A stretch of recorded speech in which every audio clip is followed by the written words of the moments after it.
మన భారత ప్రభుత్వం కొత్త లేబర్ చట్టాలని అమలు చేసింది. ఇందులో ఉద్యోగం చేసే వాళ్ళకి లాభంగా చాలా రూల్స్ ఉన్నాయి. అవేంటో మీరు తెలుసుకోవాలి. ఫస్ట్ ది, ప్రతి ఎంప్లాయీకి జాబ్ లో జాయిన్ అయ్యేటప్పుడు అపాయింట్మెంట్ లెటర్ ఇవ్వాలి. ఈ అపాయింట్మెంట్ లెటర్ ఫ్యూచర్ లో మనకి శాలరీ తక్కువ ఇచ్చినా లేదా వర్క్ విషయంలో ఏదైనా డిఫరెన్సెస్ ఉన్నా కూడా ఈ లెటరే మనకి ప్రూఫ్ గా ఉంటుంది. ఇప్పటి వరకు చిన్న కంపెనీస్ ఇది ఇచ్చేవి కాదు, కానీ ఇప్పటి నుంచి ప్రతి కంపెనీ ఒకరికి ఉద్యోగం ఇచ్చే ముందు ఈ అపాయింట్మెంట్ లెటర్ కంపల్సరీ. సెకండ్, ఇక నుంచి ప్రతి కంపెనీ ఎంప్లాయీస్ కి శాలరీ 7th లోపు క్రెడిట్ చేసేయాలి, లేదంటే గవర్నమెంట్ వాళ్ళపైన యాక్షన్ తీసుకుంటుంది. థర్డ్, గిగ్ వర్కర్స్ అంటే స్విగ్గీ, జొమాటో, ర్యాపిడో వీళ్ళకి కూడా పిఎఫ్, ఈఎస్ఐ, ఇన్సూరెన్స్ లాంటి బెనిఫిట్స్ ని ఇవ్వాలి.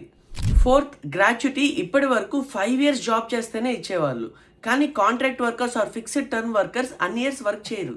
కాబట్టి వాళ్ళ కోసం జస్ట్ 1 year జాబ్ చేసినా చాలు, ఈ గ్రాట్యుటీని కంపెనీ పే చేయాల్సిందే. నెక్స్ట్, అన్ని జాబ్స్ కి మినిమం వేజ్ ని డిక్లేర్ చేశారు. అంటే మీరు ఏ జాబ్ జాయిన్ అయినా కూడా గవర్నమెంట్ ప్రిస్క్రైబ్ చేసిన ఈ మినిమం వేజ్ ని మీకు పే చేయాల్సిందే ఆ కంపెనీ. ఇంకా daily 8 hours maximum, weekly 48 hours maximum work చేయాలి. అంతకంటే ఎక్కువ చేస్తే కంపెనీ మనకి ఓటీ పే చేయాలి. అది కూడా మనకి రెగ్యులర్ గా పే చేసే వేజెస్ కంటే డబుల్ అమౌంట్ పే చేయాల్సి ఉంటుంది. ఇంకో మంచి రూల్ ఏంటంటే, కంపెనీ దగ్గర ఎవరైతే 40 years కంటే ఎబో ఏజ్ వాళ్ళు ఉన్నారో వాళ్ళకి ఫ్రీగా హెల్త్ చెకప్ చేయించాలి ఎవ్రీ ఇయర్. వీటితో పాటు ఆడవారికి లాభంగా కొన్ని రూల్స్ ఇచ్చారు. లైక్ వాళ్ళకి కూడా పే స్కేల్ మెన్ తో సమానంగా ఉండాలి, వాళ్ళని కూడా నైట్ షిఫ్ట్స్ కి అలో చేయాలి, అండ్ ఆ టైంలో సేఫ్టీ అండ్ సెక్యూరిటీ కంప్లీట్ గా కంపెనీ చూసుకోవాలి అని. ఈ విషయం మీకు తెలిసిన వాళ్ళలో జాబ్ చేసే ప్రతి ఒక్కరికి షేర్ చేయండి. అండ్ ఇలాంటి ఇంపార్టెంట్ ఇన్ఫర్మేషన్ రోజు చూడటానికి మన ఛానల్ ఆర్థిక యోగిని ఇప్పుడే ఫాలో చేయండి.